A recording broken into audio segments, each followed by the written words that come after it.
উফ, আবার চাল নেই, ডাল নেই, কপালে কি আছে আল্লাহই জানে। আমার বাবার বাড়ির মানুষ এই জন্যই আসে না, শুধুমাত্র আমার বরের কৃপণতার জন্য। এভাবে আর কতদিন চলবে কে জানে। কিরে মাহেনা, আবার বাজার ফুরিয়ে গেছে? হ্যাঁ মা, কিছুই নেই। কাল আবার বলেছিলাম ওকে বাজার আনতে, শুনেই চটে গেল। টাকা পয়সার তো অভাব নেই, এত টাকা দিয়ে কি করবে? এভাবে আর কতদিন চলবো মা, আপনিই বলেন। সুদে মানুষের টাকা দেয়, আর কৃপণের জন্য গ্রামের কেউ ভালো চোখে দেখে না। সুদখোর কৃপণ হাসেম বলে ডাকে সবাই। এভাবে শুনতে আর ভালো লাগে না মা। না, আমার ছেলেটার সাথে আর পারলাম না। বৌমা, ওর বাবা তো এমন ছিল না। ছেলেটা কেন যে এমন হলো আল্লাহই ভালো জানে। আল্লাহ আমার ছেলেটার সুবুদ্ধি দাও, সুবুদ্ধি দাও। এই শোনো, রাগ করো না। বাড়িতে রান্না করার মতো কিছুই নেই, চাল ডাল তেল সব ফুরিয়ে গেছে। দয়া করে বাজার এনে দাও, নইলে আজকে রান্না করার মতোই অবস্থায় নেই। সত্যিই কিছু নেই বাসায়। তুমি ভালো কথা জানো না, শুধু খরচের কথা বলো। এই মাসে তোমার 3বার বাজার করে দিয়েছি, এত বাজার করো কি? হ্যাঁ, তুমি কি চাও আমি পথের ভিখারি হয়ে যাই, নাকি তোমার বাপের বাড়ি চুরি করে বাজার পাঠিয়ে দাও?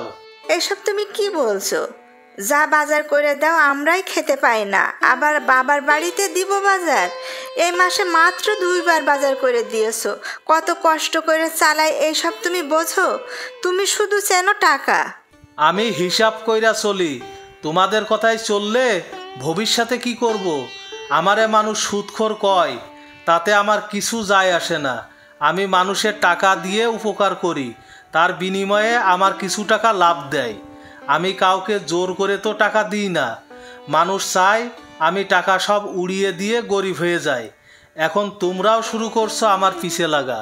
বাবা হাসেম, তোর বাবা কৃপণ ছিল না, তুই কার কাছ থেকে এসব শিখলি? তোর টাকা পয়সার তো অভাব নেই। সুদ খাওয়া ছেড়ে দে বাবা, সুদ খাওয়া মহাপাপ। হিসেব করে চলা ভালো, কিন্তু কৃপণতা করে চলা ভালো না। আল্লাহ কৃপণকারীকে পছন্দ করে না। যা বাবা, বাজার করে নিয়ে আয়। রাগ করিস না বাবা, রাগ করিস না। ঠিক আছে মা, আমি বাজার করতে যাচ্ছি। তোমার বৌমাকে বলো হিসাব করে সংসার চালাইতে। তোমার কথায় বাজারে যাচ্ছি, কিন্তু বারবার বাজার করে টাকা নষ্ট করতে পারবো না। মাছ কত করে কেজি? কোন মাছ নেবেন ভাই? এখানে বিভিন্ন দামের মাছ আছে। 300 টাকা কেজি, 200 টাকা কেজি, 150 টাকা কেজি। কোনটা দিব? 150 টাকা কেজি। ওই মাছ আমারে 1 কেজি দাও। ভাই, এই মাছের দাম কম, কিন্তু একটু পচা হবে। একটু ভালো মাছ দিই। পচা হোক আর গলা হোক, দাম কমটাই দাও। চাল ডাল তেল দাও, বেশি দামের গুলো দিও না কিন্তু। হাসেম ভাই, আমি জানি তুমি কেমন বাজার করো, আমি সব ঠিক করে দিচ্ছি। দেখুন মা, দেখুন, পচা মাছ, দুর্গন্ধ, বমি চলে আসছে। এই মাছ টাকা দিয়ে কেউ কিনে খায়? দেখুন মা, আপনার কৃপণ ছেলের বাজার থেকে পচা দুর্গন্ধ আসছে। মা দেখুন, এই মাছ কেউ খায়? কোনো মানুষ খায়? আসলেই তো বৌমা, মাছ দিয়ে কি বিশ্রী গন্ধ আসছে। এই মাছ কুকুর বিড়ালেও খাবে না। হাসেম বাবা, টাকা দিয়ে এমন মাছ কেউ কেনে? মা, তোমাদের তো রোজগার করতে হয় না। ভালো মাছের দাম কত জানো? আমি টাকা নষ্ট করে দামি মাছ কিনতে পারবো না। আমি এনেছি, তাই তোমরা খাও। টাকা গাছে ধরে না যে ঝাঁকি দিলেই পড়ে। টাকা রোজগার করতে কত কষ্ট তোমরা বুঝবা কিভাবে? তোমাদের কাজ করে খেতে হয় না, বসে বসে খাও আর আমার দোষ ধরো। বাবারে, পচা মাছ কেউ খাবে না। মাছ না কিনলে সেই টাকাটাও তোর বেঁচে যেত। এখন আমাদের কথা শুনবি না, একদিন ঠিকই বুঝবি মা, বাবা। তোমার এত কথা শোনার আমার সময় নেই। আমি যা ভালো মনে করব তাই করব। আমার অনেক কাজ আছে, এখন আমি যাই।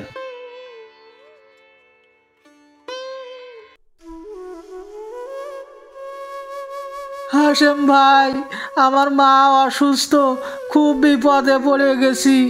আজকে আমার টাকা দেওয়ার কথা ছিল, সব খরচ হয়ে গেছে। ভাই, আমি তোমার টাকা দিতে পারছি না, দয়া করে কিছুদিন সময় দাও। আমি সুদে আসলে সব টাকা তোমার ফিরিয়ে দিব ভাই, দয়া করো ভাই। মা খুবই অসুস্থ, ডাক্তার দেখাতে হবে। ডাক্তার দেখাতে না পারলে আমার মা মারা যাবে। শোন লালটু, এইসব অজুহাত দিয়ে বাঁচতে পারবি না। আজকের দিনটাই তোর সময় দিলাম, আগামীকালের মধ্যে আমার টাকা না দিলে তোর জেল খাটতে হবে, বুঝেছিস? তোর বাড়ির দলিল আমার হাতে, মনে রাখিস কথাটা। ভাই ভাই, দয়া করো, সত্যি আমার মা খুবই অসুস্থ। মায়ের অসুস্থ নিয়ে কেউ মিথ্যা বলে না। মাকে ভালো চিকিৎসা না করালে মা যে আমার বাঁচবে না। হাসেম ভাই, তুমি আমার 1 মাসের সময় দাও দয়া করে, আমি তোমার সব টাকা পরিশোধ করে দিব। আমার পরে তুমি বিশ্বাস রাখো ভাই। আমি যদি তোমার বিশ্বাসের অমর্যাদা করি, তখন তুমি যে শাস্তি দাও আমি সেই শাস্তি মাথা পেতে নিব ভাই। যা তো, এখন মাথা গরম করিস না। টাকা নেওয়ার সময় মনে ছিল না যে সময় মতো টাকা পরিশোধ করতে হয়? টাকা নিয়ে এখন নাটক করতে আসছিস? আমি তোর 1 মাস সময় দিতে পারবো না। তুই 1 সপ্তাহের মধ্যে আমার সব টাকা ফেরত দিবি, নইলে তোর বাড়ি কিন্তু আমি দখল করে নিয়ে নিব। এখন যা এখান থেকে, আমার কাজ আছে।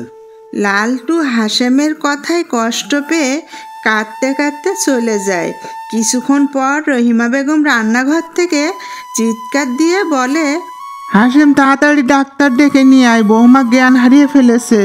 জলদি যা, এখনো দাঁড়িয়ে থাকলি কেন? তোর টাকা খরচ হয়ে যাবে তাই ভাবছিস?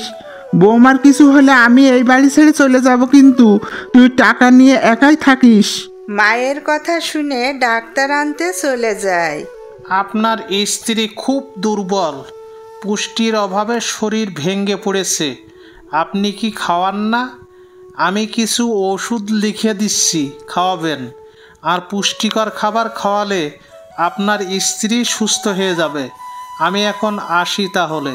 তোর লোভ আর কৃপণতার জন্য বৌমা আজ মরতে বসেছে। এমন ছেলে যেন আর কারো পেটে না হয়। বৌমা সুস্থ হলে তার বাবার বাড়িতে পাঠিয়ে দিয়ে আমিও চলে যাব, 2 চোখ যেদিকে যায়। হাশেম কোনো কথা না বলে বাজারে চলে যায়। চাল, ডাল, দুধ, ফল, মাছ সব ধরনের বাজার করে। কি ব্যাপার হাসেম ভাই, আজকে সূর্য কোন দিক দিয়ে উঠলো?